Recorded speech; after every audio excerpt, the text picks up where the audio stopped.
आशा करता हूं आप सब बहुत अच्छे होंगे। मेरा नाम है सिद्धांत अग्निहोत्री, स्टडी ग्लोस पे आपका बहुत बहुत स्वागत है। अग्निपथ स्कीम के बारे में हम बात करेंगे, लेकिन उससे पहले UPSC 2023 plus history optional and PSIR optional ये हमने लॉन्च कर दिया है। कॉम्बो है दोस्तों, बहुत ही सस्ते दामों पे है और हम अफोर्डेबल एजुकेशन बनाना चाह रहे हैं, क्वालिटी एजुकेशन देना चाह रहे हैं। तो अगर आप हिस्ट्री ऑप्शनल, आप पीएसआईआर और हिस्ट्री ऑप्शनल को सेपरेटली भी ले सकते हैं, लेकिन अगर आप यूपीएससी के साथ लेंगे तो आपको बहुत ज़्यादा फायदा होगा। तो देर किस बात की, अभी इसी वक्त कोर्सेज को अवेल करिए और अपनी यूपीएससी तैयारी हमारे साथ करिए। चलो ये तो हो गया। ये टाइम्स ऑफ इंडिया का बहुत ही अच्छा एडिटोरियल था, मुझे लगा ये कवर करना चाहिए। देखिए, वैसे तो सरकार ने ये बोल दिया है, डिफेंस मिनिस्ट्री ने बोल दिया कि Agnipath scheme will not be roll back. बोल दिया है कि भाई अग्निपथ स्कीम हम वापस नहीं लेने वाले हैं और इसमें जो भी उपद्रवी हैं उनको भी हम शामिल नहीं करेंगे। जिनके ऊपर पुलिस केस चल रहे हैं बिल्कुल भी उनको आर्मी में लाया नहीं जाएगा। और काफ़ी चीज़ें बताई गई हैं यहाँ पे कि हमने काफ़ी हेल्प की है, हमने मदद की है बहुत सारी।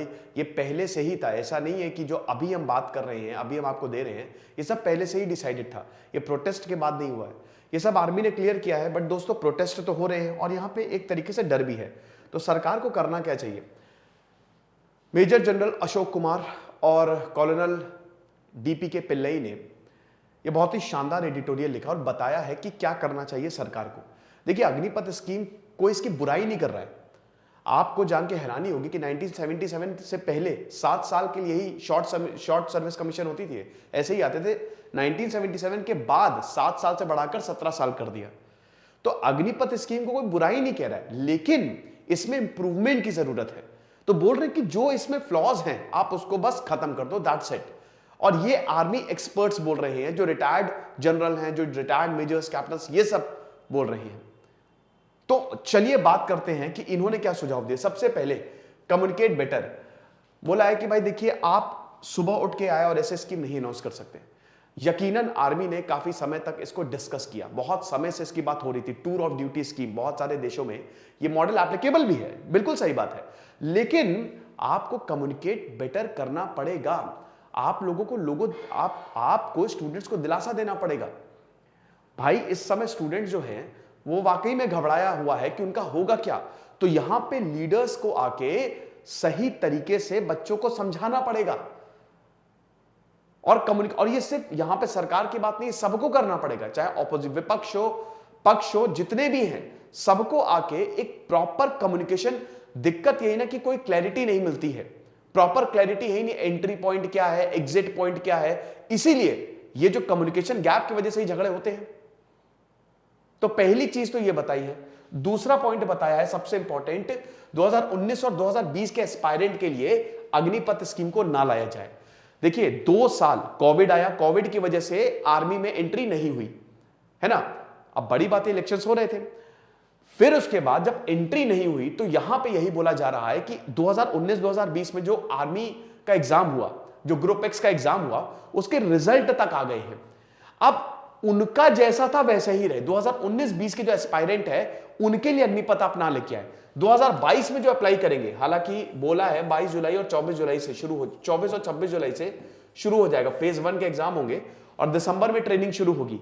तो जो इस बार अप्लाई कर रहे हैं उनके लिए करें, 2019-20 के लिए ना करिए, उनके लिए बहुत अनफेयर हो जाएगा, क्योंकि उन्होंने बड़ी मेहनत करके उस एग्जाम को दिया, उनकी मेरिट लिस्ट आ गई और एकदम से आप उसको कैंसिल करके ये नहीं ला सकते। तो 2019-2020 के जो एस्पायरेंट हैं, मतलब जिन्होंने क्वालिफाई किया, उनके लिए आप ये स्कीम को ना अप्लाई करें। फिर उसके बाद 4 चेंजेस की यहां पे बात की है। सबसे पहले देखिए, जो भी सरकार बोल रही है उसको कोडिफाई कर दे तो बहुत अच्छा है। उस पर अगर कानून ले आए तो इससे अच्छा कुछ होगा ही नहीं। यहां पे यकीनन बोला जा रहा है कि एज रिलैक्सेशन मिल रही है, पैसा ज्यादा मिलेगा, 1.25 लाख, अभी तो 46,000 है, लेकिन ये 1,25,000 तक जाएगा। आनंद महिंद्रा ने बोला है कि हम रिटेन करेंगे। बहुत सारे इंस्टीट्यूशंस ने बोला हम लेंगे अग्निवीरों को, लेकिन इस पे ये सिर्फ बोला ही जा रहा है। तो अगर आप इसको कोडिफाई कर दें तो इससे अच्छा कुछ होगा ही नहीं। फिर अगला, रिजर्वेशन ज्यादा देने की बात की गई है। देखिए, आप 100 में से जो 25% है उनको रिटेन किया जाएगा, बाकी 75% रिटायर हो जाएंगे। अब इसमें रिजर्वेशन तो 10% दिया गया है कि जो रिटायर होंगे उनको 10% रिजर्वेशन सीएपीएफ आसाम राइफल्स में दिया है। बहुत सारी प्राइवेट सेक्टर्स भी सामने आ रहे हैं कि हम भी रिजर्वेशन देंगे। स्टेट पुलिस कह रही है कि हम रिजर्वेशन देंगे, लेकिन इसको बढ़ाना चाहिए। इसको बढ़ा के तकरीबन ये 25 से मतलब 50 से 55% तक, यानी कि आप 10% नहीं, रिजर्वेशन 30% के करीब करो। समझ रहे हो, 30% के करीब करो, आपको रिजर्वेशन इतना देना पड़ेगा।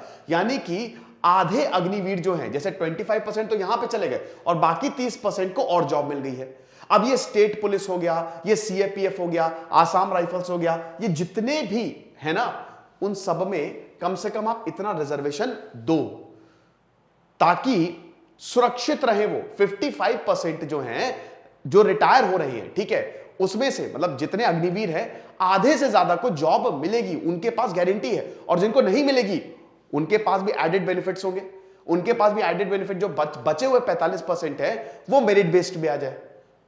ये यहां पे सुझाया गया और मेरे ख्याल में ये बहुत ही सही है कि रिजर्वेशन ज्यादा होना चाहिए। ठीक है, जो रिटायर हो रहे हैं, लेकिन सिर्फ 10% नहीं, इसको बढ़ा के आप 30% करिए। अगला यहां पे क्या बोला है, देखो यहां पे ये बोला गया है कि 4 साल जो है वो काउंट नहीं किए जाएंगे। मतलब जब आप अग्निवीर जब रिटायर हो जाएगा, उसके बाद जब आप आसाम राइफल से कही जगह, तो 4 साल काउंट नहीं किए जाएंगे, उसको काउंट किए जाने चाहिए, क्योंकि ये अनफेयर हो जाएगा काफी। फिर उसके बाद सर्विसेज मस्ट बी देयर।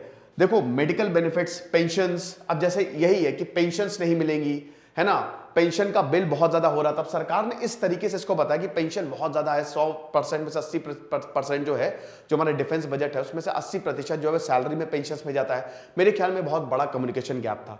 आप ऐसे क्यों बता रहे हो भाई? तब तो फिर अगर आप एमएलए एमपीज की ले लो, तो वो जितनी बार एमएलए बनता है उतनी बार वो पेंशन उठाता है। 3 बार बन गया, 3 बार की पेंशन उठा रहा है, तब तो वो तो फिर डिबेट बहुत ही खतरनाक हो जाएगी पॉलिटिशियंस की।